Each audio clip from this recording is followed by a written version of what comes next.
Hey guys, Tiny Tom Logan back with another video for you, and today is the day before the NDA for the release of the aftermarket cards for the 3600 XT. So the brands like Asus, Gigabyte, MSI, XFX, Power Color. On the 25th we're allowed to talk to you about the cards. Now this has literally just arrived. It's the 24th, it's arrived the day before. So I'm not going to get a chance to do a full preview, but I thought you might like a look. I'm going to show you it powered up and everything now because I will be allowed to, but the full review will come later on. But I thought it might be worth a little ganders in the meantime.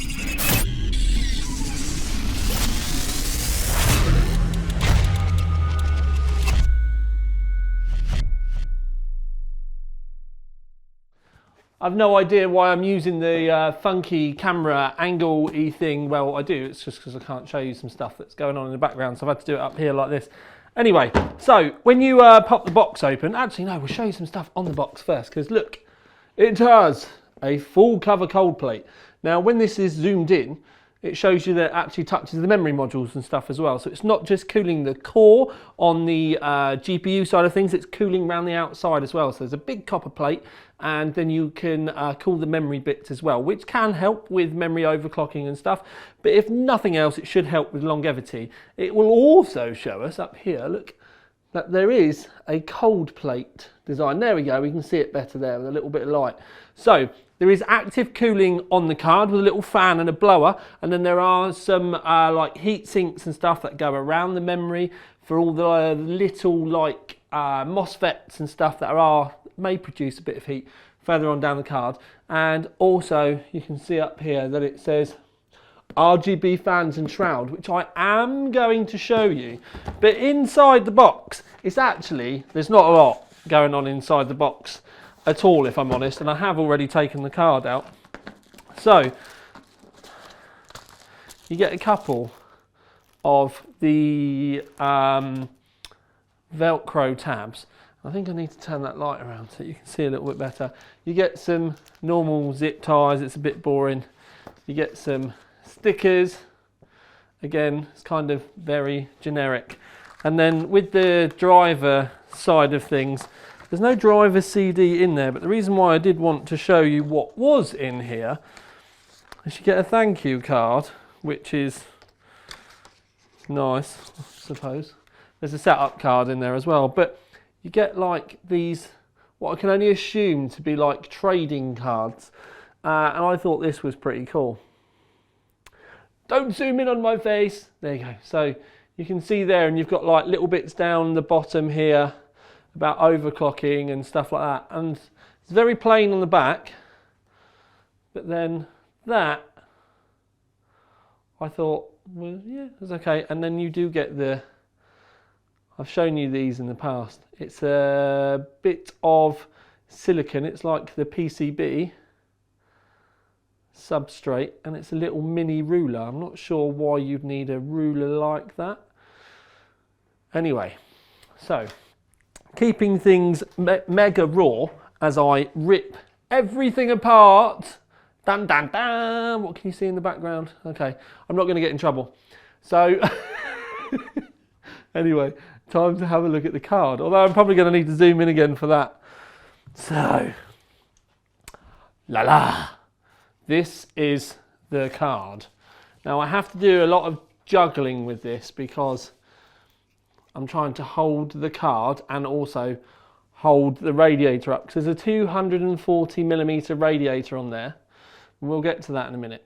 So this is your 6800 XT. Now, as I'll show you in a bit, down here has actually got some RGB on it as well, and you get some down the side, and I think there might be some on the ROG eye on the back. So it's quite fat, so you can see this is your normal expansion slot kind of cover, so it stands out of that well over an inch.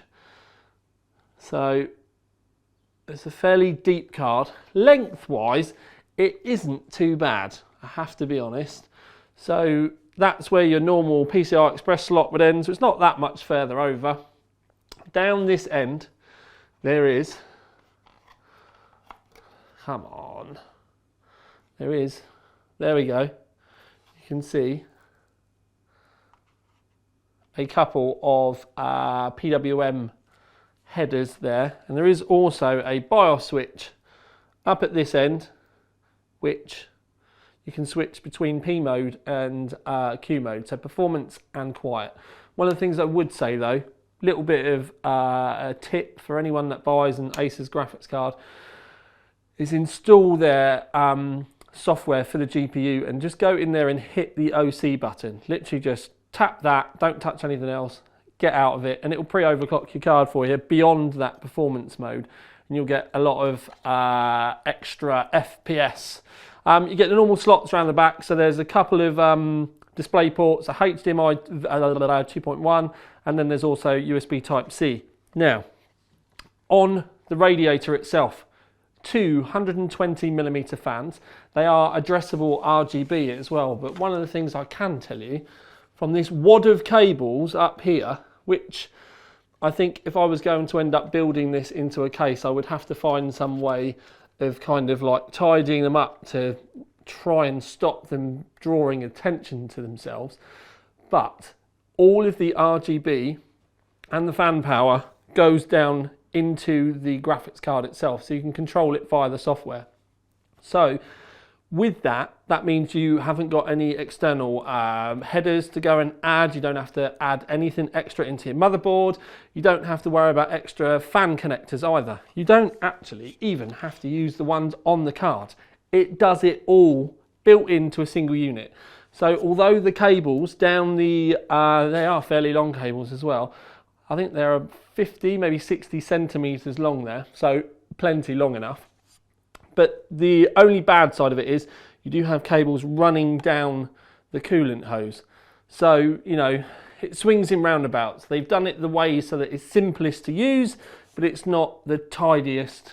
But you could, in reality, if you really wanted to, disconnect them and route them around the back of your motherboard your own way if you wanted. So you do get that kind of option. Anyway, so round on the back plate.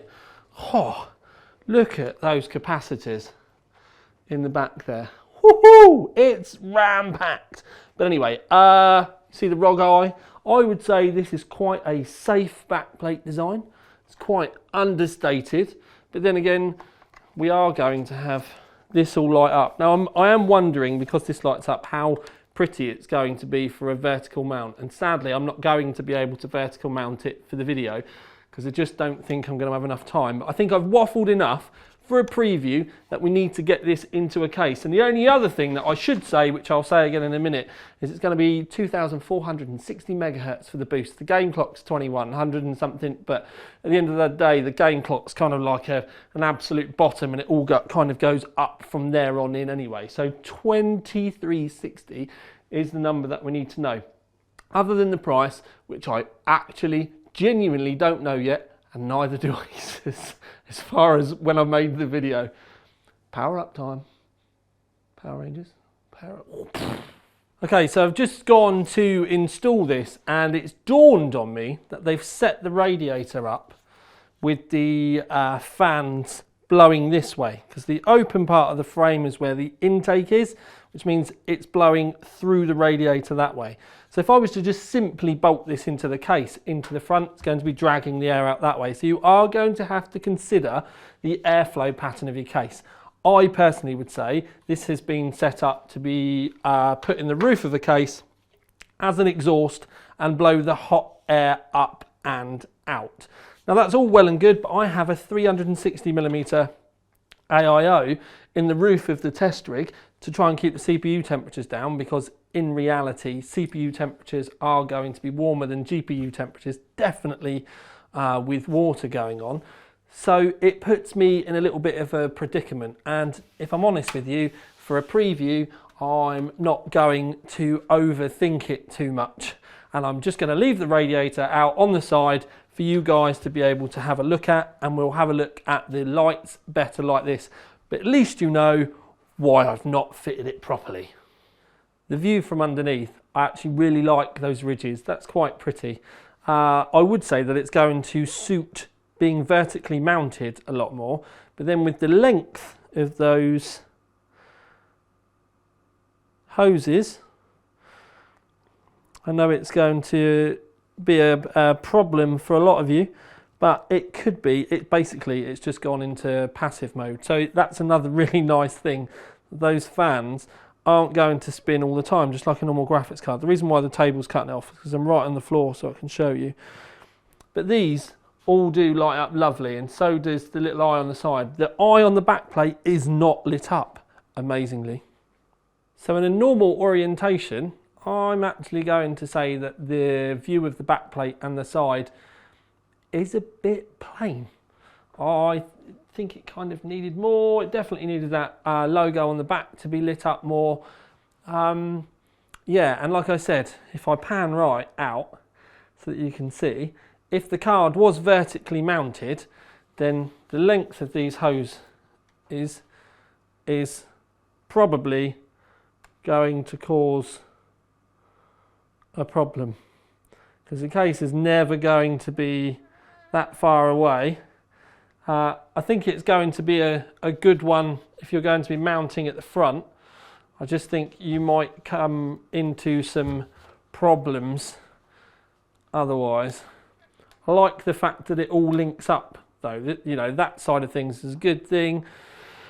I just think that for most people you are going to end up having to take fans off and move them around, but they're probably trying to do please everyone, and then yeah, you get what I'm saying. Anyway, really looking forward to testing this, where I haven't got it in the test rig, and I am going to have to move all the fans around to put it into the test rig. I was going to do some temp tests, but I don't think that it's worthy for the preview.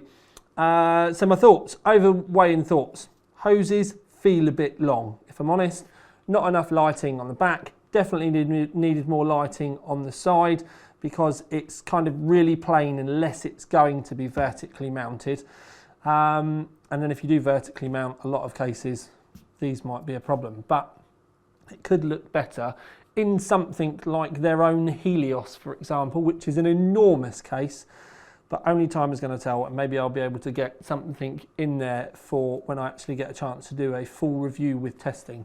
Don't forget what I said at the beginning, this arrived the day before the NDA, so there's absolutely no chance of me getting all the testing that I need done beforehand.